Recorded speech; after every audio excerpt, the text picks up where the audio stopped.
Kamran academy classes में आप सबका स्वागत है, इस्तकबाल है, वेलकम है। आज की इस वीडियो में बेसिकली हम 2019 का हिस्ट्री के जो प्रीवियस ईयर क्वेश्चन पेपर है जामिया का, उसी को सॉल्व करके हम इसमें डिस्कस करेंगे। जो 51 से लेकर 100 तक क्वेश्चन होंगे। इसी के साथ साथ आप डेली शाम 7 बजे मैं जामिया के किसी न किसी सब्जेक्ट से रिलेटेड जो भी प्रीवियस ईयर क्वेश्चन पेपर होंगे उनको सॉल्व करके मैं डालूंगा। तो आप सब अपने आप को मज़ीद अपडेट रखने के लिए कामरान एकेडमी क्लासेस की यूट्यूब चैनल को लाइक एंड सब्सक्राइब कर सकते हैं। या इसी के साथ साथ आपको कोई फ़ीडबैक देना हो या सजेस्ट करना हो तो आप कमेंट बॉक्स में अपना फ़ीडबैक या सजेशन भी दे सकते हैं। तो इसी के साथ साथ आज का सबसे पहला क्वेश्चन हम लोग शुरू करते हैं। तो अगर हम आज के सबसे पहले क्वेश्चन के बारे में बात करते हैं, जो 51 क्वेश्चन है वो ये है, Buddha's first sermon is called. Buddha का फर्स्ट सरमन को किस नाम से जाना जाता है? उन्होंने सबसे पहले जो स्पीच या तकरीर की थी उसको हम किस नाम से जानते हैं? तो इसका जो करेक्ट आंसर है वह है ऑप्शन सी, धर्मचक्र परिवर्तन कहा जाता है। और बेसिकली उन्होंने सबसे पहले जो स्पीच दी थी वह सारनाथ में दी थी। इसी के साथ साथ बुद्धा के लाइफ से रिलेटेड 4 प्लेसेस बहुत ज़्यादा इम्पोर्टेंट है। सबसे पहले लुम्बिनी है जहाँ पे गौतम बुद्ध की पैदाइश हुई थी, कुशीनगर जहाँ वो इंतकाल किए थे, और बोध गया जहाँ पे उनको इनलाइटनमेंट या निर्वाण प्राप्त हो गया था। और इसी के साथ साथ सारनाथ वो जगह है जहाँ पे उन्होंने सबसे पहले स्पीच दी थी। क्वेश्चन नंबर 52 जो है वो ये है, which Ashokan rock edicts recount the Kalinga war. Ashoka ने बेसिकली जो कालिंगा की लड़ाई लड़ी थी 261 BC में, उसका डिस्क्रिप्शन हमें किस में मिलता है, किस रॉक एडिक्ट्स में? तो इसका जो करेक्ट आंसर है वह है ऑप्शन डी, रॉक एडिक्ट्स 13 जो है वहाँ पे हमें डिटेल में कालिंगा वार से रिलेटेड सारी चीज़ें मिलती है। क्वेश्चन नंबर 53, इन मौर्यन पीरियड भागा वॉज अ। मौर्यन पीरियड में भागा किस चीज़ को कहा जाता था? तो इसका जो करेक्ट आंसर है वह है option C, this was known as land tax. Land tax के तौर पे जो टैक्स लिया जाता था उसको हम भागा के नाम से जानते थे मौर्यन पीरियड में। Question number 54, who was the author of indica.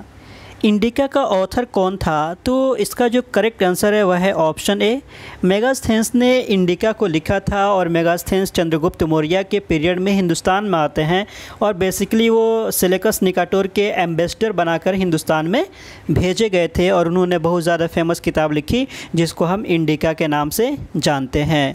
Question number 55, the natural history was written by. Natural history के राइटर कौन है? तो इसका जो करेक्ट आंसर है यहाँ पे खुद ही क्वेश्चन में ही आंसर दे दिया गया है। तो इसका जो करेक्ट आंसर है वह है ऑप्शन बी, प्लिनी ने नेचुरल हिस्ट्री को लिखा था। तो इसका करेक्ट आंसर जो है वो हो गया option B. Question number 56, karshapanas were coins in. Karshapanas जो थे एक टाइप के सिक्के होते थे, तो वो किस मेटल में यूज़ किया जाता था? बेसिकली वो किस तरह के मेटल के बने हुए होते थे? Silver, gold, copper, iron. तो इसका जो करेक्ट आंसर है वह है ऑप्शन ए, वो सिल्वर का बना हुआ होता था। Question number 57, मुजरिस was a capital, royal palace, temple and trading port. मुजरिस क्या था? तो मुजरिस बेसिकली जो था ये एक ट्रेडिंग पोर्ट था एंशियंट पीरियड का, जहाँ से जो भी ट्रेडिंग एक्टिविटीज़ वगैरह हो सकती थी, ख़ासतौर से समुद्र के रास्ते से, वो सब के सब वो मुजरिस से होते थे। Question number 58, during Gupta Ashwapati was. Gupta period में अश्वपति किनको कहा जाता था? तो इसका जो करेक्ट आंसर है वह है ऑप्शन बी, बेसिकली जो घोड़े के मालिक होते थे या जिनके पास घोड़े वगैरह बहुत ज़्यादा होते थे उनको अश्वपति के नाम से जाना जाता था। Question number 59, Vasco da Gama reach the shore of Calicut in. Vasco da Gama का हिंदुस्तान में आगमन कब होता है, कब वो कालीकट तक पहुंचते हैं? तो इसका जो करेक्ट आंसर है वह है ऑप्शन ए, 1498 में। और बेसिकली हिंदुस्तान में जो आने वाले सबसे पहले कोई कंट्री के लोग हैं जो एज अ ट्रेडिंग के पर्पस से आते हैं तो वो पुर्तगाल है, और पुर्तगाल के ही वास्को डिगामा थे। और वास्को डिगामा ही वो है जिन्होंने सी रूट को दरियाफ्त किया था हिंदुस्तान के लिए। Question number 60, Dilwara temples belong to. Dilwara temple का एसोसिएशन किस मज़हब के साथ, किस धर्म के साथ है? तो इसका जो करेक्ट आंसर है वह है option A, this is associated with Jainism. तो दिलवारा टेम्पल का जो एसोसिएशन है वो जैन धर्म के साथ है। और दिलवारा टेम्पल का सिचुएशन के बारे में अगर हम बात करते हैं तो ये माउंट आबू पर है और माउंट आबू जो है वो राजस्थान में है। Question number 61, which Mughal emperor built the Badshahi Musk, कि वो कौन सा बादशाह है जिसने बादशाही मस्क को बनाया था। तो इसका जो करेक्ट आंसर है वह है ऑप्शन बी, औरंगज़ेब ने बादशाही मस्क को लाहौर में बनाया था। Question number 62, Babur defeated Rana Sanga in, Babar ने राणा संगा को किस लड़ाई में शिकस्त दिया था। तो इसका जो करेक्ट आंसर है वह है option A, battle of Khanwa. Battle of Khanwa में बाबर ने राणा संगा को शिकस्त दिया था। अगर हम बाबर के लाइफ से रिलेटेड जो भी लड़ाइयाँ लड़ी गई है उसके बारे में हम जानना चाहते हैं तो बाबर के लाइफ में 4 अहम लड़ाइयाँ हैं। सबसे पहला जो है बैटल ऑफ पानीपत जो 1526 में होती है, जिसमें वो इब्राहिम लोदी को शिकस्त देते हैं। फिर उसके बाद से अगर हम बात करते हैं तो बैटल ऑफ खानवा है जिसमें वो राणा संगा के साथ लड़ते हैं। उसके बाद से जो है वो है बैटल ऑफ चंदेरी जिसमें वो मेदिनी राय के साथ लड़ते हैं। और सबसे लास्ट जो लड़ाई है वो बैटल ऑफ घाघरा है जिसमें वो महमूद लोधी से लड़ते हैं। Question number 63, Prithviraj Chauhan defeated Mohammad Ghori in, Prithviraj Chauhan ने मोहम्मद गौरी को किस लड़ाई में शिकस्त दिया था। तो इसका जो करेक्ट आंसर है वह है option A, first battle of Tarain में पृथ्वीराज चौहान ने मोहम्मद गौरी को हराया था। And second battle of Tarain में मोहम्मद गौरी ने पृथ्वीराज चौहान को 1192 में हराया था। Question number 64, which great Mughal emperor was addicted to opium and alcohol, इसमें से वो कौन सा बादशाह था जो अल्कोहल और ओपियम का बहुत ज़्यादा आदी था, बहुत ज़्यादा नशा लेता था, ड्रिंक करता था। तो इसका जो करेक्ट आंसर है वह है ऑप्शन बी, जहांगीर। तो जहांगीर के बारे में अगर बात करते हैं तो वो ओपियम या इसी के साथ साथ अफीम या अल्कोहल के बहुत ज़्यादा दिलदादा थे और बहुत ज़्यादा लेते थे। इसी के साथ साथ क्वेश्चन नंबर 65 जो है वो ये है, who was the founder of Asaf जाही डायनेस्टी, असफ जाही डायनेस्टी के बुनियाद डालने वाले रूलर का नाम क्या है।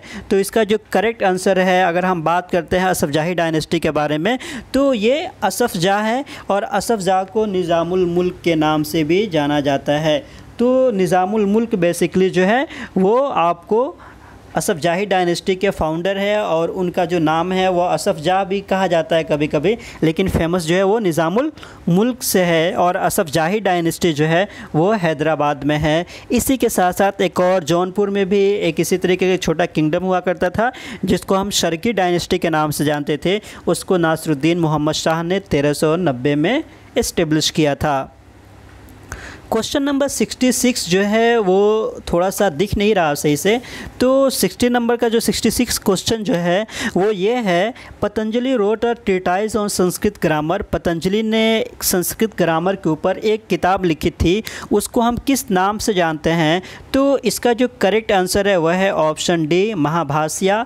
तो पतंजलि ने संस्कृत ग्रामर के ऊपर जो ट्रीटाइज लिखा था उसको महाभाष्या के नाम से जाना जाता है। Question number 67, which British governor general of India was called liberator of press, Hindustan का वो कौन सा ब्रिटिश गवर्नर जनरल है जिनको लिबरेटर ऑफ प्रेस के नाम से जाना जाता है। तो इसका जो करेक्ट आंसर है वह है ऑप्शन ए, चार्ल्स मेटकाफ को लिबरेटर ऑफ इंडियन प्रेस के नाम से जाना जाता है।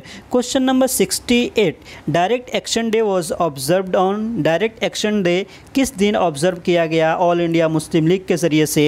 तो इसका जो करेक्ट आंसर है वह है ऑप्शन ए, 16 अगस्त 1946 को बेसिकली अगर हम बात करते हैं तो ऑल इंडिया मुस्लिम लीग ने डायरेक्ट एक्शन डे को सेलिब्रेट किया।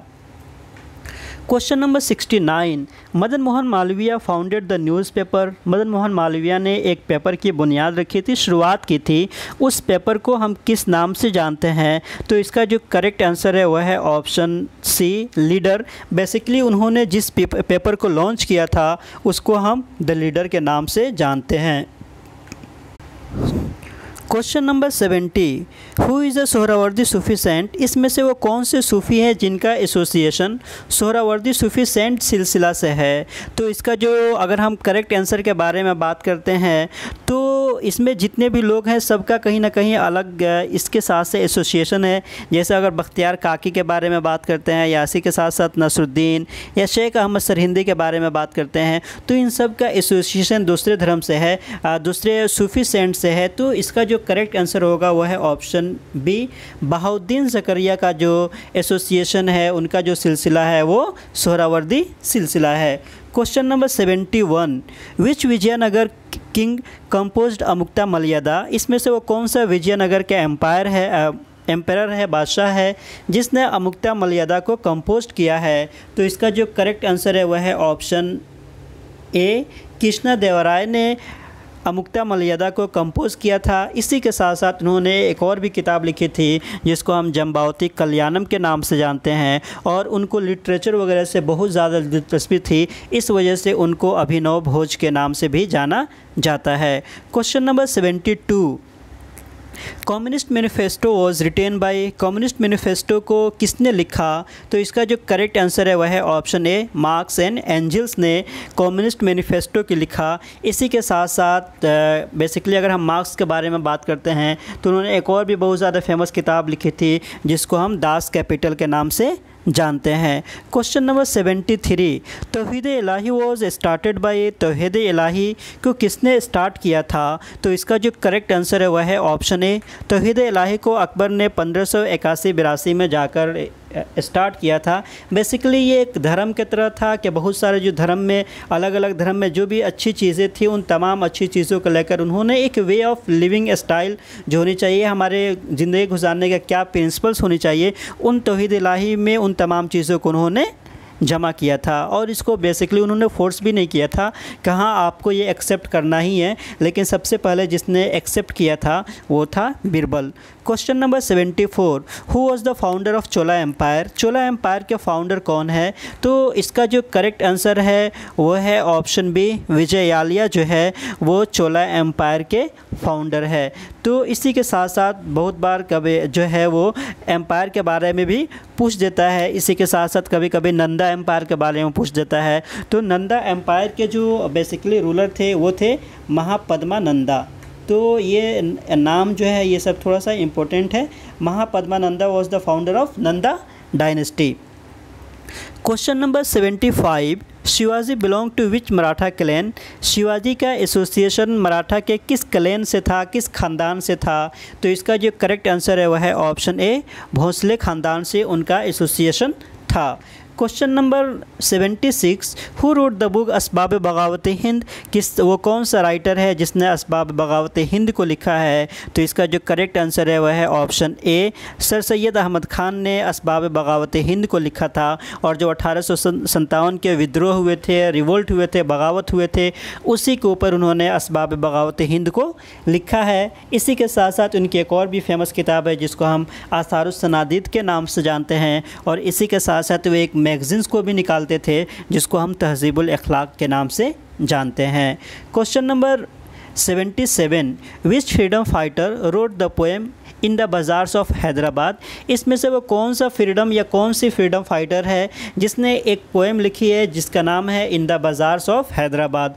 तो इसका जो करेक्ट आंसर के बारे में अगर हम बात करते हैं तो करेक्ट आंसर जो है वह है ऑप्शन ए, सरोजनी नायडू ने इन द बाज़ार्स ऑफ हैदराबाद के नाम का पोएम लिखा था। इसी के साथ साथ वह हिंदुस्तान की सबसे पहले गवर्नर बनी। इसी के साथ साथ अगर हम बात करते हैं तो उन्होंने द ब्रोकन विंग्स नाम की भी किताब लिखी है, द गोल्डन थ्रेशोल्ड को भी लिखा है।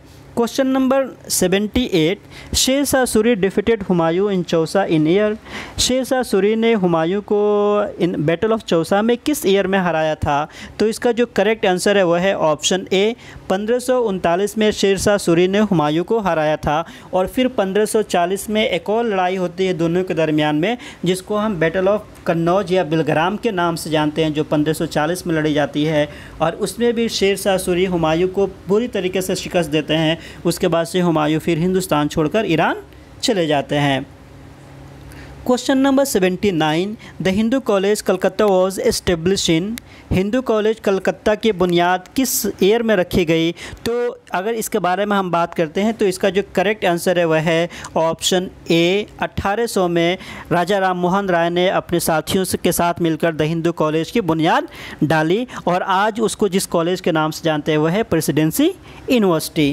Question number 80 permanent settlement was introduce by, permanent settlement जो है हिंदुस्तान में किसके ज़रिए से इंट्रोड्यूस किया गया।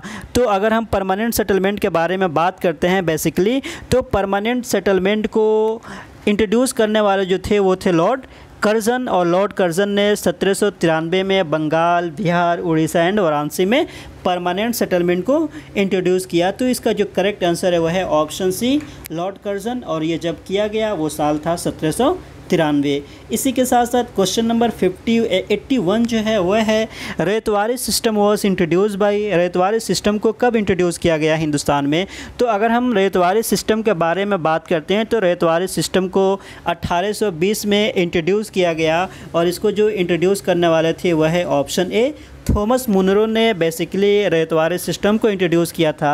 और इसी के साथ साथ एक और लैंड सिस्टम था, लैंड रेवेन्यू सिस्टम था, जिसको हम महलवारी सिस्टम के नाम से जानते थे, जिसको 1833 में इंट्रोड्यूस किया गया था, और उसको जो इंट्रोड्यूस करने वाले थे वो थे William Bentinck. Question number 82 who wrote the Sanskrit drama Abhigyan Shakuntalam, इसमें से वो कौन है जिसने संस्कृत के बहुत ही एपिक ड्रामा अभिज्ञान शकुंतलम को लिखा है। तो इसका जो करेक्ट आंसर है वह है ऑप्शन डी, कालिदास ने संस्कृत ड्रामा अभिज्ञान शकुंतलम को लिखा है। और इसी के साथ साथ अगर हम बात करते हैं तो विशाखा दत्ता ने मुद्रा राक्षसा को लिखा है, और सुद्रका ने मृच्छकटिका को लिखा है। Question number 83 who wrote the book poetry and un British rule in India, कि वो कौन सा ऑथर है जिसने एक बहुत फेमस किताब लिखी है, जिस बुक को हम poetry and un British rule in India के नाम से जानते हैं। तो इसका जो करेक्ट आंसर है वह है ऑप्शन ए, दादाभाई नौरोजी ने poetry and un British rule in India को लिखा है। और दादाजी का कंट्रीब्यूशन ख़ासतौर से बहुत ज़्यादा रहा है, क्योंकि उन्होंने ही ड्रेन वेल्थ थ्योरी को इंट्रोड्यूस किया था कि किस तरीके से हिंदुस्तान का जो वेल्थ है किस किस फॉर्म में उसको हिंदुस्तान से बाहर ब्रिटिशर्स लेकर जा रहे हैं। और इसी के साथ साथ आईएनसी के 2 से 3 बार वो आईएनसी के सदर भी बनाए गए थे। Question number 84 Rast Goftar was a Gujarati newspaper, scriptures, book, magazine. तो इसका जो करेक्ट आंसर है वह है ऑप्शन ए, न्यूज़पेपर था। और राष्ट्रगुफ्तार को जिसने इंट्रोड्यूस किया था या जिसने शुरू किया था वो थे दादाभाई नौरोजी 1854 में। Question number 85 Lucknow pact was signed in, Lucknow pact को कब साइन किया गया। तो इसका जो करेक्ट आंसर है वह है ऑप्शन डी, 1916 में लखनऊ पैक्ट को साइन किया गया। और ये लखनऊ पैक्ट जो आईएनसी का सेशन है वो बहुत ज़्यादा इम्पोर्टेंट है, क्योंकि उस वक्त आईएनसी के जो सदर थे वो थे एसी मजुमदार, जिनको हम अंबिका चरण मजुमदार के नाम से जानते हैं। और इसी के साथ साथ इसी पैक्ट में पहली मर्तबा जो है ऑल इंडिया मुस्लिम लीग और आईएनसी दोनों एक साथ आकर काम करने के लिए तैयार हो जाते हैं। और जो आईएनसी कहीं ना कहीं सूरत स्प्लिट 1907 में 2 हिस्सों में बट गया था, लखनऊ पैक्ट में आते आते वो दोनों एक साथ हो जाते हैं। तो इस वजह से लखनऊ पैक्ट 1916 का बहुत ज़्यादा इम्पोर्टेंट है। क्वेश्चन नंबर 86 कृषक प्रजा party was a political party इन, कृषक प्रजा पार्टी कहाँ की पॉलिटिकल पार्टी थी। तो इसका जो करेक्ट आंसर है वह है ऑप्शन बी, बंगाल की। ये कृषक प्रजा पार्टी जो थी वो बंगाल की थी। और बेसिकली कृषक प्रजा पार्टी को AK फजलुल हक और अजीज़ुल हक साहब ने 1929 में इस्टेब्लिश किया था। Question number 87 discovery of India is written by, discovery of India को किसने लिखा है। तो इसका जो करेक्ट आंसर है वह है ऑप्शन डी, पंडित जवाहरलाल नेहरू ने डिस्कवरी ऑफ इंडिया को लिखा है। और इसी के साथ साथ पंडित जवाहरलाल नेहरू ने एक और फेमस किताब लिखी है जिसको हम the glimpses of world history के नाम से जानते हैं। Question number 88 the Bombay Chronicle was started by, Bombay Chronicle को किसने शुरुआत की थी। तो इसका जो करेक्ट आंसर है वह है ऑप्शन बी, फिरोज शाह मेहता ने बम्बे क्रॉनिकल की शुरुआत की थी 1910 में, और ये इंग्लिश में शुरू किया गया था। Question number 89 the Hindu Mahasabha was establish by, Hindu Mahasabha को इस्टेब्लिश किसने किया। तो इसका जो करेक्ट आंसर है वह है ऑप्शन सी, मदन मोहन मालवीय ने 1915 में हिंदू महासभा की बुनियाद डाली। Question number 90 in which battle did Nadir Shah defeat the Mughal army, कि वो कौन सी लड़ाई है जिसमें नादिर शाह ने मुग़ल आर्मी और उस वक्त के जो रूलर थे मोहम्मद शाह को हराया था। तो इसका जो करेक्ट आंसर है वह है ऑप्शन डी, करनाल। 1739 1739 में बैटल ऑफ करनाल में नादिर शाह ने मोहम्मद शाह रंगीला को हराया था और हराने के साथ साथ यहाँ से तख्ते ताऊस और कोहिनूर को लेकर चले गए थे। Question number 91 which Harappan city is located in Gujarat. इसमें से वो कौन सा हड़प्पा का सिटी है, साइट है जो गुजरात में वाक़ है। तो इसका जो करेक्ट आंसर है वह है ऑप्शन ए। बेसिकली अगर हम बात करते हैं तो लोथल जो है वो गुजरात में पड़ता है। कालीबंगन के बारे में अगर हम बात करते हैं तो कालीबंगन राजस्थान में है। मोहनजोदाड़ो जो है वो लड़काना ज़िला सिंध पाकिस्तान में है। और इसी के साथ साथ हड़प्पा सिटी जो है वो साहिवाल ज़िला पंजाब में है। तो हड़प्पा और मोहनजोदाड़ो दोनों पाकिस्तान में है, कालीबंगन राजस्थान में है और लोथल जो है वो गुजरात में है। Question number 92 the Simon commission arrived India in. Simon commission का हिंदुस्तान में आगमन कब होता है। तो इसका जो करेक्ट आंसर है वह है ऑप्शन बी। 1928 में बेसिकली साइमन कमीशन का हिंदुस्तान में आगमन होता है। और बेसिकली अगर हम बात करते हैं कि साइमन कमीशन जो है गठन जो किया जाता है वो 1927 में किया जाता है, लेकिन वह हिंदुस्तान फरवरी 1928 में आते हैं। और फिर 1930 में पहली मरतबा जो है साइमन कमीशन का रिपोर्ट पब्लिकली पेश किया जाता है। Question number 93 Jana Gana Mana was adopted as national anthem by constituent assembly in. Jana Gana मन को नेशनल असेंबली के ज़रिए से कब एडॉप्ट किया गया। तो इसका जो करेक्ट आंसर है वह है ऑप्शन ए 1950 में। अगर हम इस जन गण मन के बारे में बात करते हैं जो नेशनल सॉन्ग है जिसको बंकिम चंद्र चट्टोपाध्याय ने आनंद मठ के कुछ स्टांजा के ज़रिए से लिखा था और इसको इंग्लिश में जो ट्रांसलेट किया गया था अरविंदो घोष ने किया था और सबसे पहली मरतबा जो परफॉर्म किया गया था जन गण मन को वो 1896 में INC कलकत्ता सेशन में किया गया था। और इसको एडॉप्ट करने की जो तारीख है वह है 24 जनवरी 1950। इसी के साथ साथ नेशनल एंथम को भी 24 जनवरी 1950 को ही अडॉप्ट किया गया और नेशनल एंथम को रविन्द्रनाथ टैगोर ने लिखा है। इसी के साथ साथ अगर हम नेशनल एम्बलम के बारे में बात करते हैं तो 26 जनवरी 1950 को उसको अडॉप्ट किया गया और हिंदुस्तान का जो नेशनल फ्लैग है उसको 22 जुलाई 1947 को अडॉप्ट किया गया। तो ये नेशनल जो सिंबल्स है उससे भी रिलेटेड क्वेश्चंस पूछे जाते हैं। इसी के साथ साथ कभी कभी ये पूछ देता है कि हिंदुस्तान का जो नेशनल फ्लैग है उसको डिज़ाइन करने वाले कौन थे। तो इसका जो करेक्ट आंसर होगा वो होगा पिंगली वेंकैया। और अभी ख़ास तौर से जो इंडियन रूपी का जो सिंबल है जो हम यूज़ करते हैं उसको उदय कुमार धर्मलिंगम ने डिज़ाइन किया है। Question number 94 which is the oldest mountain range in India. Hindustan के जो ओल्डेस्ट माउंटेन रेंज है वो कौन है। तो इसका जो करेक्ट आंसर है वह है ऑप्शन ए अरावली रेंज जो है हिंदुस्तान का सबसे ओल्डेस्ट माउंटेन रेंज है। Question number 95 which is the national bird of India. Hindustan के नेशनल बर्ड क्या है। इसका जो करेक्ट आंसर है वह है ऑप्शन ए पीकॉक।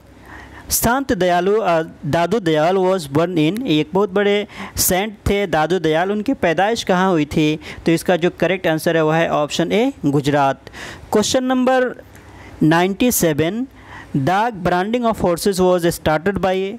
कि दाग खासतौर से जो घोड़े होते थे उनको ब्रांडिंग की जाती थी, ये किस बादशाह ने शुरू किया था। तो इसका जो करेक्ट आंसर है वह है ऑप्शन सी अलाउद्दीन खिलजी ने दागो चेहरा का कंसेप्ट लाया था। तो Dagh was associated with the branding of horses and chehra was associated with recruiting in the army. ठीक है, कि जिनको भी आर्मी में रिक्रूट किया जाता था या जो भी आर्मी वगैरह में होते थे तो दाग चेहरा उनसे एसोसिएट था और दाग जो था वो हॉर्सेस से एसोसिएट था। तो दागो चेहरा जो है उसको अलाउद्दीन खिलजी ने इंट्रोड्यूस किया था।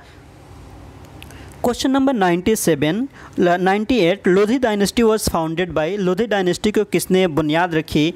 तो अगर हम लोधी डायनेस्टी के बारे में बात करते हैं तो बेसिकली बहलोल लोधी ने लोधी डायनेस्टी की बुनियाद डाली। इसी के साथ साथ खिज़र खान जो है बेसिकली उन्होंने सैयद डायनेस्टी की बुनियाद रखी। इसी के साथ साथ अगर हम बात करते हैं सलेब डायनेस्टी की कुतुबुद्दीन ऐबक ने इस्टेब्लिश की। इसी के साथ साथ तुगलक डायनेस्टी है उसको गयासुद्दीन तुगलक ने इस्टेब्लिश किया। क्वेश्चन तो इसका जो करेक्ट आंसर होगा वो हो जाएगा हमारा Bahlol Lodhi. Question number 99 the तारीख़ मुबारक शाही वॉज कंपोज्ड बाय, तारीख़ मुबारक शाही को किसने कंपोज किया? तो इसका जो करेक्ट आंसर है वह है ऑप्शन ए, यहिया सरहिंदी ने तारीख़ मुबारक शाही को कंपोज किया। क्वेश्चन नंबर 100 जो है, शेख अहमद सरहिंदी बिलोंग टू विच सूफ़ी सिलसिला? शेख अहमद सरहिंदी जो बहुत बड़े मुहद्दिस थे और इसी के साथ साथ बहुत बड़े सूफ़ी सेंट थे, उनका किस सूफ़ी सिलसिला के साथ एसोसिएशन है, उनका रिश्ता है? तो इसका जो करेक्ट आंसर है वह है ऑप्शन डी, नक्शबंदी सिलसिला के साथ उनका एसोसिएशन है। तो इस तरीके से हमारा हिस्ट्री 2019 का सेकेंड पार्ट भी कंप्लीट हो गया और फिर इसके बाद जो नेक्स्ट वीडियो में हम डिस्कस करेंगे वो होगा हमारा 2020 का जो हिस्ट्री का क्वेश्चन पेपर है, उसको हम डिस्कस करेंगे। तो आप सब अपने आप को मज़ीद अपडेट रखने के लिए मेरे यूट्यूब चैनल को लाइक एंड सब्सक्राइब कर सकते हैं और डेली 7 बजे जो है वो क्वेश्चन पेपर अपलोड कर दिए जाएंगे। Once again thank you so much.